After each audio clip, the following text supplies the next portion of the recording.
Hello friends, welcome back to my channel MT maths. तो question a day series में next question discuss कर रहे हैं, तो स्टार्ट करते हैं। If for a positive integer n the quadratic equation x into x plus one plus x plus one into x plus two till x plus n minus one into x plus n equal to 10n has two consecutive integral solutions then n is. ठीक है, तो question में क्या कहना चाह रहा है पहले वो समझते हैं। वो कह रहा है कि n कोई पॉजिटिव इंटीजर है और एक सीरीज की फॉर्म में क्वाड्रेटिक लिखी हुई है। हर टर्म में दो फैक्टर्स मल्टीप्लाई कर रखे हैं, तो ऑब्वियस सी बात है क्वाड्रेटिक ही बनेगी। Has two consecutive integral solutions then n की वैल्यू निकालनी है। ठीक है, तो यहाँ पे पहली बात है क्वाड्रेटिक को स्टैंडर्ड फॉर्म में लेके आना पड़ेगा, तभी हम उसको इंटरप्रेट कर पाएंगे। स्टैंडर्ड फॉर्म का मतलब क्या हो गया, A X square plus B X plus C equal to zero की फॉर्म में लेके आएंगे। ठीक है, तभी तो हम जो रूट्स के बारे में है वो कंक्लूड कर पाएंगे। ठीक है, तो इस सीरीज़ को हैंडल करने के दो तरीके हैं। एक तो भाई ओपन करते चलो, भाई कुछ समझ नहीं आ रहा तो ब्रैकेट्स ओपन करते चलो, ऐड करते चलो। ठीक है, और उससे बेटर तरीका और मोर एफिशिएंट तरीका है जनरल टर्म लिख करके इस क्वाड्रेटिक की उसका समेशन लेना। तो मैं वही मेथड डिस्कस करने वाला हूँ। तो यहाँ पे मेरी हेल्प करिए इस आखिरी वाली टर्म ने। मैं इस क्वाड्रेटिक की एलएचएस की अगर जनरल टर्म लिखूँ, जनरल टर्म का मतलब है जिससे मैं ये पूरी एलएचएस को बिल्ड कर सकता हूँ। ठीक है, general term r at term बोल लो, के एट टर्म बोल लो, एन एट टर्म बोल लो, कुछ बोल लो, नाम कुछ भी रख दो। ठीक है, तो जनरल टर्म अगर हम देखें, मैंने बोला कि इस लास्ट वाले ने हेल्प किया है। अगर हम इसको एन की जगह बस आर डाल दें, मतलब काम क्वेश्चन नहीं आसान कर रखा है, कुछ ऐसा लिख दिया। इसको हम बोल रहे हैं आर एट टर्म बोल रहे हैं। जनरल टर्म का मतलब होता है आर की वैल्यू इसमें अगर मैं वन डालूंगा तो मेरे को पहली वन टर्म मिल जानी चाहिए। तो आर की वैल्यू वन डालोगे तो पहली टर्म मिल जाएगी, टू डालोगे सेकंड टर्म मिल जाएगी, थ्री डालने पे थर्ड टर्म मिल जाएगी, और एन डालने पे एन एट टर्म लास्ट टर्म मिल जाएगी। ठीक है, और मेरे को इन सारी टर्म्स का ना सम करना है। तो यहाँ पे एल क्या बन जाएगा, summation of this general term. ठीक है, तो मैं कुछ इसको ऐसे लिख दूंगा और आर की वैल्यू वन से लेकर एन तक वेरी करा दूंगा, तो समेशन खुद ही इन टर्म्स को ऐड अप कर देगा। आर एच एस तो 10n है ही। ठीक है, अब पहले मैं इस समेशन को सिंप्लीफाई कर लेता हूँ। जैसे कि अपने पास तीन चार नोन समेशंस हैं, उनकी फॉर्म में अगर ये आ गया तो अपना काम आसान हो जाएगा। तो पहली टर्म बन जाएगी x into x, x square, फिर बन जाएगी आर एक्स, फिर बन जाएगी आर माइनस वन एक्स, और लास्ट बन जाएगा आर स्क्वेयर माइनस आर। ठीक है, तो ये मैंने सिंप्लीफिकेशन थोड़ी सी कर दी है। अब हमेशा ध्यान रखो एडिशन सब्ट्रैक्शन में वी कैन सेपरेट समेशन, तो ये बन जाएगी पहली समेशन। ठीक है, इन दोनों के अंदर कुछ कॉमन है ही एक्स, तो इन दोनों टर्म्स को मैं इकट्ठे देख लूँगा, और एक्स अगर मैं कॉमन ले लूँगा तो आर और आर माइनस वन ऐड होके क्या बन जाएंगे, टू आर माइनस वन। ठीक है, यहाँ पे एन है। ठीक है, plus summation r square r equal to one to n minus summation are are equal to one to n. ठीक है, अब इम्पॉर्टेंट पॉइंट, मेरे को चार समेशंस आते हैं। Summation are are equal to one to N, जिसको बोलते हैं sum of first and natural numbers N N plus one by two. ठीक है, मैं रिवाइज करा रहा हूँ कंसेप्ट, यहाँ रिजल्ट्स लिख लेते हैं जो कि इस क्वेश्चन में हम यूज़ करेंगे, जो कि याद होने चाहिए। Summation R square R equal to one to N, इसको हम बोलते हैं sum of squares of first and natural numbers N N plus one to N plus one by क्या, six.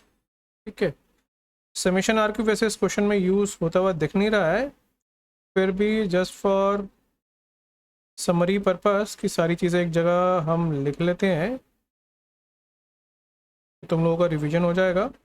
N N plus one by two whole square, और summation of constant भी होता है एक। ठीक है, summation of constant r equal to one to n is n times constant. ठीक है, इसका क्या मतलब है, ये लिखा हुआ है फॉर एग्जांपल समेशन वन, तो यहाँ पे आर तो है ही नहीं, तो आर की वैल्यू 1 डालोगे तब भी 1 मिलेगा, आर की वैल्यू 2 डालोगे तब भी 1 मिलेगा, आर की वैल्यू 3 डालोगे तब भी 1 मिलेगा, और आर की वैल्यू n डालोगे तब भी 1 मिलेगा। कितने 1 ऐड हो रहे हैं? n, जिसको हम n टाइम्स कांस्टेंट बोल देते हैं, ठीक है। यहाँ पे कांस्टेंट अगर 1 की जगह 2 भी होता तो यहाँ पे 2 ऐड हो जाता, n टाइम्स 2 बन जाता, और अपना इजीली समीशन आ जाता, ठीक है। ये 4 समीशंस इंपॉर्टेंट हैं अगर हम स्पेशल सीक्वेंसेस के बारे में सोच रहे हैं। तो यहाँ पे इंपॉर्टेंट पॉइंट है x square being a constant for r. इसमें आर थोड़ी ना है, आर की वैल्यू 1 डालोगे तब भी एक्स स्क्वेयर आएगा, आर की वैल्यू 2 डालोगे तब भी एक्स स्क्वेयर आएगा। तो ये कांस्टेंट की तरह वर्क कर रहा है, summation constant n times constant. तो ये पहला समीशन क्या बन गया, n time x square plus, इस x को समीशन से बाहर भी निकाल सकते हो, x बाहर आ जाएगा, समीशन ऑफ 2r-1 क्या बन जाएगा, मैं डायरेक्टली लिख देता हूँ, वो 2 भी बाहर आ जाएगा, ठीक है। 2 समीशन r का समीशन क्या लिखा हुआ है, n+1/2, ये बन जाएगा n+1/2 minus summation of 1, summation अलग अलग करके लिख रहा हूँ क्योंकि बोला ना एडिशन सब्ट्रैक्शन में वी कैन सेपरेट समीशन। तो 2r पे अलग से समीशन लिख दिया, 1 पे अलग से समीशन लिख रहा हूँ, सब सब्ट्रैक्शन कर रहा हूँ। x being a constant multiply हो रहा है, वो समीशन से मैंने बाहर लिख दिया था, ठीक है। तो 1 का समीशन, कांस्टेंट का समीशन, n टाइम्स कांस्टेंट मतलब n, ठीक है।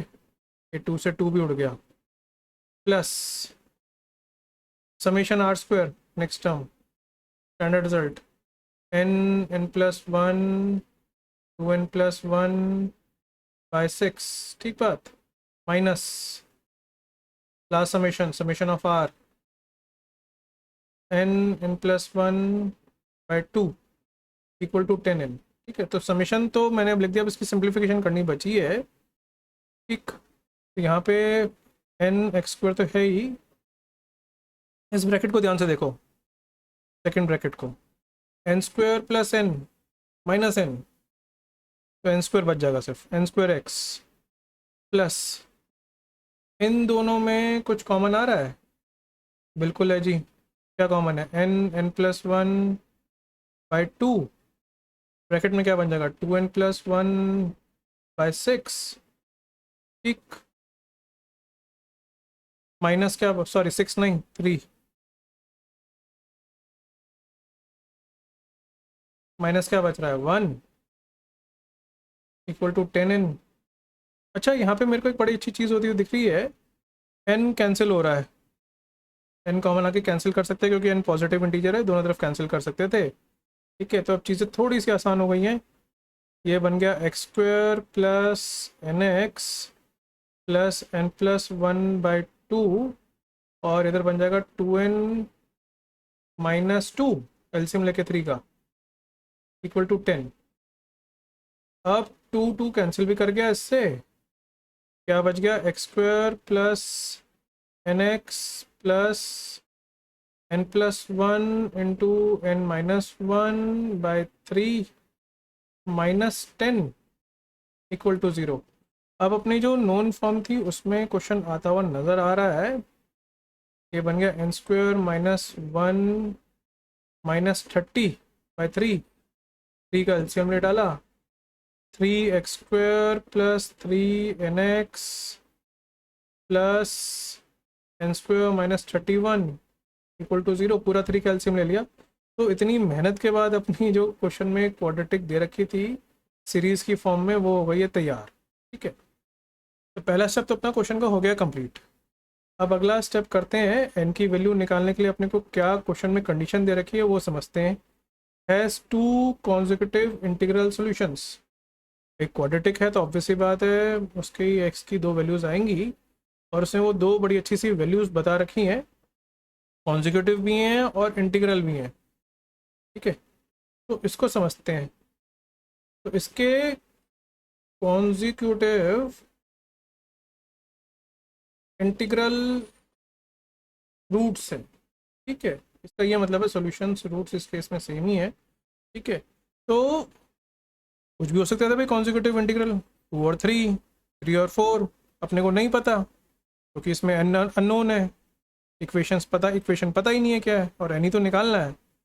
तो कॉन्जिक्यूटिव इंटीग्रल रूट्स को अगर हम मैथमेटिकली सोच पाए क्या मतलब है, तो ये क्वेश्चन सॉल्व हो जाएगा, एन की वैल्यू निकल आएगी। ठीक है, तो कॉन्जिक्यूटिव इंटीग्रल रूट्स का मतलब होता है अगर अल्फा और बीटा इसके रूट्स हैं, अल्फा बीटा इसके रूट्स हैं, तो अगर दोनों रूट्स कॉन्जिक्यूटिव और इंटीजर्स हैं और वैल्यू नहीं पता अपने को क्या वैल्यू है, तो हम सिर्फ एक छोटी सी बात और बहुत बढ़िया बात सोच सकते हैं। वो क्या है कि इन दोनों का जो डिफरेंस होगा वो हमेशा 1 होगा। ये दोनों कुछ भी कॉन्जिक्यूटिव इंटीजर्स हो जाएं, 2 3 हो जाएं, 3 4 हो जाएं, 99 100 हो जाए, कुछ हो जाए, इस बात की श्योरिटी है कि दोनों का डिफरेंस हमेशा 1 होगा। तो हम इसी बात से खेल जाएंगे, इस क्वेश्चन को सॉल्व कर देंगे। ठीक है, इसकी मदद से। तो अपने को सम ऑफ रूट्स तो पता ही होता है क्वाड्रेटिक की मदद से। अल्फा प्लस बीटा पता है, क्या आ जाएगा, -3n/3 -n। ठीक बात। और प्रोडक्ट ऑफ रूट्स भी पता है n की फॉर्म में, n² -31 अपॉन कितना 3 c/a। ठीक बात। अब डिफरेंस ऑफ रूट्स को अगर मैं सम ऑफ रूट्स और प्रोडक्ट ऑफ रूट्स की फॉर्म में लिख के ले गया तो अपना काम हो जाएगा। ठीक है, तो अल्फ़ा माइनस बीटा का स्क्वायर मैं जानता हूँ, अल्फ़ा प्लस बीटा का होल स्क्वायर -4 अल्फ़ा बीटा। अरे मॉड का स्क्वायर लिखो या ऐसी नॉर्मल स्क्वायर लिखो, क्या फ़र्क पड़ता है।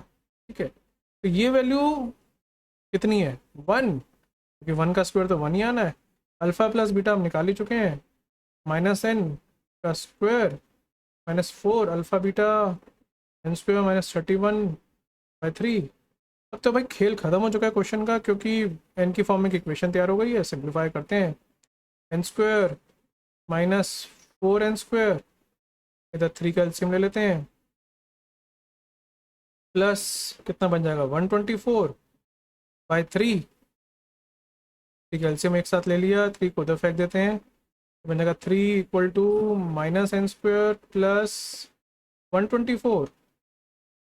तो n² क्या आ गया, 124 -3, तो n² 121 आ गया। तो n की यहाँ पे 2 वैल्यूज़ आ जाएंगी, एक तो 11 और -11।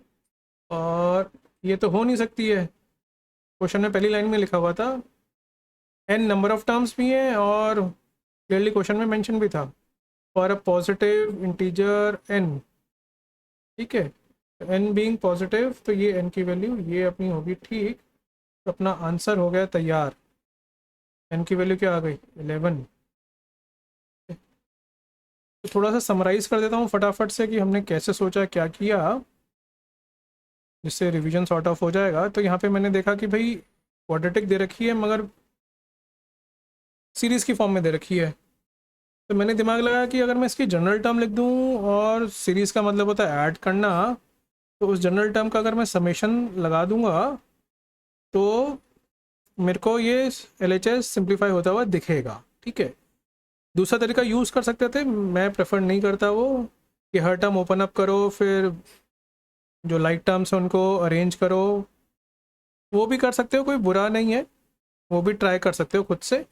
मैंने समेशन को प्रेफर किया है। ठीक है, तो मैंने जनरल टर्म लिख ली, क्वेश्चन ने ही हेल्प कर दी थी मेरी जनरल टर्म लिखने में। आखिरी टर्म पे मैंने n की जगह r रख दिया, तो r टर्म आ गई।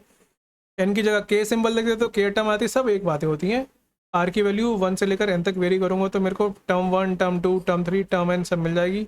उन सबको जोड़ना था LHS में, मैंने समेशन साइन लगा दिया। समीशन साइन लगाते ही सिंप्लीफाई किया, और मेरे को 4 समीशंस पता थे, सीक्वेंस एंड सीरीज चैप्टर में पढ़े हुए हैं। Summation r square, summation r³ की जरूरत नहीं पड़ी। समीशन कांस्टेंट बहुत इंपॉर्टेंट है, कई बच्चे गलती कर देते हैं उसके अंदर। 10 टाइम्स कांस्टेंट होता है अगर r 1 से n तक वेरी कर रहा है, मतलब जितनी भी टर्म्स लिखी उतनी बार कांस्टेंट ऐड होता है। ठीक है, सिंपल सी बात है। फिर मैंने सारी वैल्यूज पुट करी, अच्छी सिंप्लीफिकेशन थी, थोड़ी सी मेहनत लगी उसके अंदर सिंप्लीफाई करने में। सिंप्लीफाई करते ही मैं पहुँच गया एक फाइनली जो मेरे को चाहिए था, क्वाड्रेटिक। फिर क्वेश्चन कह रहा था कि इस क्वाड्रेटिक के कॉन्जिक्यूटिव इंटीग्रल रूट्स हैं, नहीं पता कौन से रूट्स हैं, मगर रूट्स अगर कॉन्जिक्यूटिव इंटीजर्स हैं, एक बात मैं श्योरिटी गारंटी से बोल सकता हूँ कि उनका डिफरेंस 1 आएगा। मॉड इसलिए लिखा भाई, मेरे को नहीं पता अल्फा बड़ा है बीटा बड़ा, भाई मॉड इसकी वजह से लिखा, और कोई कारण नहीं था। मॉड देख के घबराने की जरूरत नहीं है। ठीक है, फिर मेरे को डिफरेंस के स्क्वायर की वैल्यू आती है सम ऑफ रूट्स और प्रोडक्ट ऑफ रूट्स की फॉर्म में, इस वजह से मैंने डिफरेंस ऑफ रूट्स का स्क्वायर लिख दिया, alpha plus beta square whole square minus 4 alpha beta, value put करी, एन में इक्वेशन बनी, सॉल्व कर दी, एन की वैल्यू रख ली, पॉजिटिव वैल्यू, क्वेश्चन नहीं बता रहा था। ठीक है, तो मैंने इसको 2 बार बता दिया, पूरा डिटेल में बताया, फिर समरी दे दी है। आई होप समझ आ गया होगा कैसे हमने इसको किस डायरेक्शन में सोचा। तो आज का वीडियो यहीं ख़त्म करते हैं। Thanks very much for watching, have a nice day.